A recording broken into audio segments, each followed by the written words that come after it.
Another Norfolk Southern train derailed in Ohio this weekend. It's been just 1 month since a separate train operated by the transportation company crashed and spilled hazardous material in a rural area. CBS's Shanelle Kaul joins us now with the latest on this new investigation. Good evening, Shanelle. Good evening, and this is the company's second train derailment in just the last month, Jerika. We can tell you the previous one happened in East Palestine, Ohio, and what we saw there was toxic chemicals dumped into the water and soil. These recent incidents now prompting public and political scrutiny when it comes to rail safety across the country. This is the moment 20 cars peeled off the track near Springfield, Ohio. Residents nearby were asked to briefly shelter in place.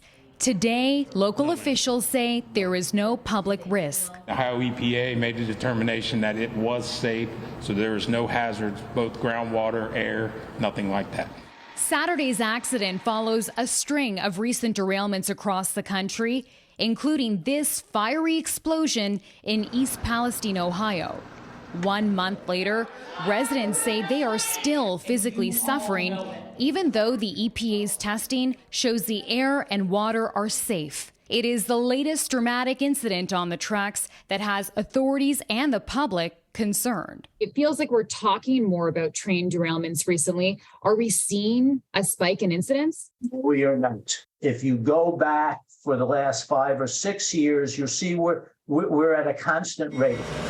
And according to federal data, rail remains the safest way to move hazardous materials. But after the East Palestine disaster, Ohio Senator Sherrod Brown would like to see rail safety standards improve. It's clear that their greed and incompetence always takes precedent over making their workers safe and making communities safe that they go through. Last week, Brown and a bipartisan group of senators proposed new safety legislation for trains carrying hazardous materials. And state and federal officials now say cleanup in East Palestine, Ohio will take roughly 2 months, Jerika. What we're seeing crews do there is remove all the contaminated soil. Then they will have to relay the track work there. We're also expected to learn a bit more about exactly what went wrong in East Palestine later on this week. Coming up on Thursday, we will finally get to hear from the CEO of Norfolk Southern at a Senate committee hearing on Thursday. Back to you. All right, a lot to cover there. Thank you, Shanelle.